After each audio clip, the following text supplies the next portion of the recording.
I'm Josh Polanski. I'm a film critic. I write a little bit about Baltic cinema, and I'll moderate our conversation today. I'll start with a few questions, and then we'll turn it over to you.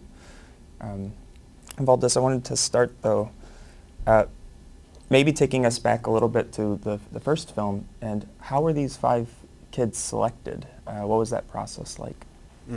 Actually, I think as yesterday you mentioned about the casting, that that's where the film is born. But for this documentary, we did the casting together with anthropologists, because what they did, they tried to draw like a portrait of Latvia, which has some special characteristics, like social problems that some of the parents may be living in Ireland, working in Ireland, so it's kids that are growing up with their grandparents, so it was different nationalities, so we had in Riga we were trying to reach out for the Russian-speaking schools at that moment. So basically what we did, we attended the last year preschool institutions, and then just casted. We talked to all of the kids that parents have agreed to be interviewed. We talked with them for a few minutes each of them, but hundreds and hundreds of kids. And then at the end, of course, I just have to give the big honor to Ivar Seleckis. He has guts on choosing the characters. He's just like, I know this is gonna be good. We'll just take this one. And there's no this rational part, but he just has this feeling for the character and for the place which should be filmed. I saw a few people in the audience during the Saw scene kind of hide their faces because they knew what was coming next. And I'm sure as the DOP that you also knew what might come next. I'm sorry, which scene? Where they're sawing stuff sawing, with the tree. Yeah. And you could tell by the way they're holding the saws that maybe they're going to get hurt. Do you ever have a little voice that wants you to intervene and to like say something? Not just like with the saw, but overall. Not in this one, but I have been filming a documentary about street kids, and like in the film you saw yesterday in the Frank, when kids are using the glue and you are there filming, you have this question whether they are doing it for you or they would do it without you there, and are you allowed to do it ethically? Of course, that this is way more further than letting the kid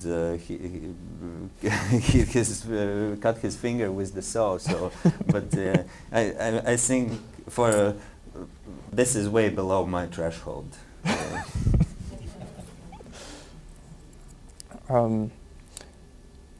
Of course, you have the first film, which we saw glimpses of in this, but you also have another film that's showing in the online platform, Blizzards of Souls. I was wondering if you could say a little bit about that and maybe why people should watch it. Because it's also a coming-of-age story, and it's set in a very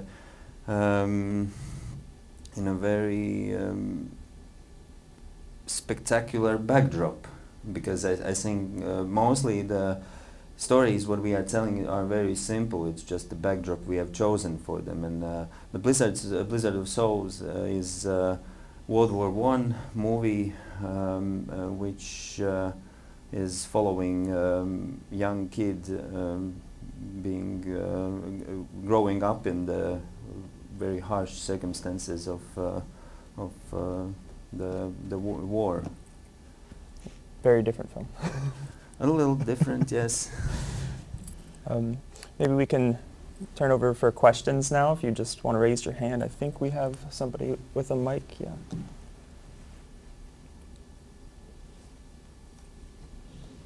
Hi, thank you so much for the film again. I think the scene that stuck out to me the most was the campfire scene. Just the atmosphere of it and I don't know, just the camaraderie of it all. I was curious about the music selection for this movie. I noticed what seemed like some songs that had like contemporary arrangements, but maybe like words from folk songs or dinas. Curious if you'd like to talk more about that. Original score is composed by Kārlis Auzāns, and but you know the greatest composer in the documentary, of course, is live, because we never chose the songs and the pop songs that were played in the disco in this class disco, and the song they performed in the school, they weren't chosen by scriptwriters, and none of the scriptwriters has imagination like this to choose the song. And also for this singing in this campfire scene, which makes this song even more crazy for this choice. This is a funeral song, actually. It's just weird that kids who were by the bonfire at that moment, they decided, oh, maybe let's sing this song. But it's and if you know this context, then of course in the background of the war, the choice of this song it's super heavy.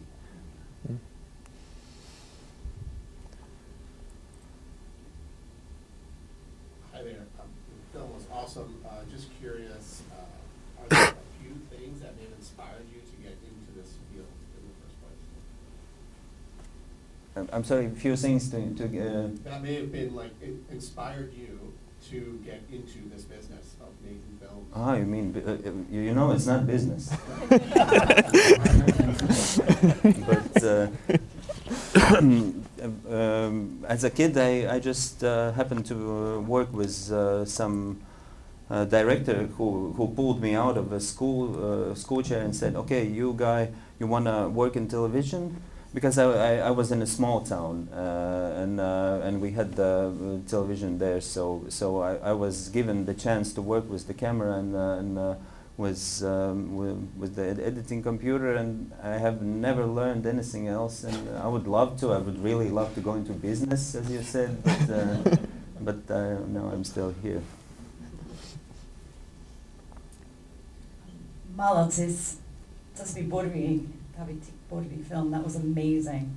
So I'm so curious about the first movie now, and I'm wondering if there are any, as you watch the kids proceed from being, I guess it was 7 years prior to now, what were some of the kind of outcomes that you expected with some of the kids specifically, and where were there some outcomes that were that were surprising to you for the individual children involved? I think everything was surprising. Life is so surprising. When we started this Teenhood, we had no idea that Kārlis will be the first one with the girlfriend. Never. We never imagined that Anastasia will, her mother will be taking away the rights for of the parent. We never thought of it. It's just I don't know. It's Ivar Seletsks always says, just put down the camera, wait a bit, it will come. Just wait. We'll film something. And I think this is about it. Once we start to observe something, we notice something.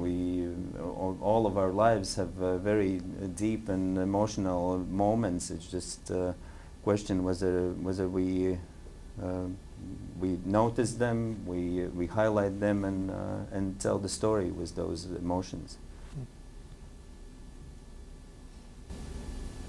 Mīļš, paldies, bija burvīgi. It was wonderful. Man atgādināja drusku Podnieku vai Viegli būt jaunam. It reminded me a little bit of the movie by Podnieks a generation ago, Is It Easy to Be Young? The character of Liev really fascinated me. it seemed he was under a lot of pressures. I assume his father is a, successful Russian businessman and a sportsman, so there's a lot of masculine pressure to be ultra masculine, but I got the sense that Gleb wanted to be a philosopher, musician, the poetic kind. So that character, I at the beginning he annoyed me a little bit, and I thought, oh, he's a negotiator just like his dad, trying to get out of that grade. But at the end, I felt a little pang of sorrow for him. Yeah, just to advocate his father, I think it's always both sides, and we really love to blame our parents for everything we are, and our kids will blame us for everything they are, that's no question, but I think that we have some tiny part of ourselves also that is not because of the parents, and Gleb he's very, very stubborn, and if he wouldn't be guided heavily, it would be really interesting to see where the life leads him then. But I wouldn't blame him so harshly. Of course, yeah, he's a strong figure, but Gleb is the one who needs a little strong man beside him. Otherwise, he will control the house in few hours. Paldies liels cik skaļi, par šo filmu, bija ļoti skaisti. Kā jūs bijāt izvēlējušies tos bērnus? Jo man ļoti patika, ka nebija tikai tie skaļākie bērni vai tie, kuri visur tiks, piemēram, kā tas puisis Krievu, es nezinu viņu aizmirst vārdu. Bet tur bija arī tā meitene, kura bija ar tiem zirgiem, un es tik sajūtos tā kā viņa, var teikt, jo viņa tā klusā, kura varbūt nebūs tā, kura ies pirmā, man tā patika, ka jūs tieši to meiteni arī paņemāt, kā jūs bijāt izvēlējušies tieši tos bērnus? I told a little bit before that we had a really difficult way of casting the kids, and we went to several regions of Latvia in different places, and actually at the beginning we chose more than 5. I think we started with 8 at the first in the first movie, just to have not to put everything on one color. So we spread the risks and gradually just lost some of the characters and stayed with those 5. But if you watch first, to be continued, actually all of the kids, when we casted them, everyone was very different, but when we shot the first film, all of them were super successful and hard working, which wasn't done on purpose and wasn't on. It's just that those kids who standed out, they were also in the same time very hard-working students in the first grades. Then, of course, this teenhood age is the one that lets them drift away in very different directions. But I think personality-wise, those are all of them are very, very, very strong personalities. How are we on time? One more? Okay. One last question. So I had a question. How often did you meet the kids? How much time did you manage to spend with them? Because it really felt like if you spend more time, especially in this age of just being in the first movie, I think it's kids, so it's maybe a bit easier for them to open up, because in this age they really feel more conscious of the camera, and you can see, especially with the other peers in the scenes, I don't know, maybe like because I'm Latvian and I understand this like setting, it just felt so, tense and awkward. So what did you do to get like these honest conversations, and how much time you spend with them? the key to the honest conversations is the second director of the film, Arman Zach, and if first, as you say, is really more about the kids, and then Ivars Seleckis, he could go there and talk with grandmas, and I could film meanwhile the kids, and it was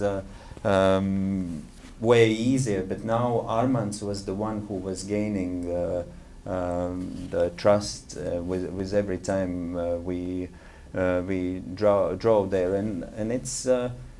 I don't think it's different from teenagers from grown-ups. Actually, it's whenever you want to earn the trust, you have to be honest yourself. You have to share your own experiences, and that's the huge part of documentary filmmaking. Actually, is this building the relationship, and it's way easier for me as a cinematographer, because mostly my aim is to try to become invisible. So it's usually work in pairs, and the director is the one who is creating the relationship. But I always try to stay outside, so it's like a tiny bit of closeness you need, so those people, they trust you, but mostly you try not to intervene too much, and try to become take as less of the space as possible. Thank you, Valdis, and thank you all for coming to the 10 a.m. documentary.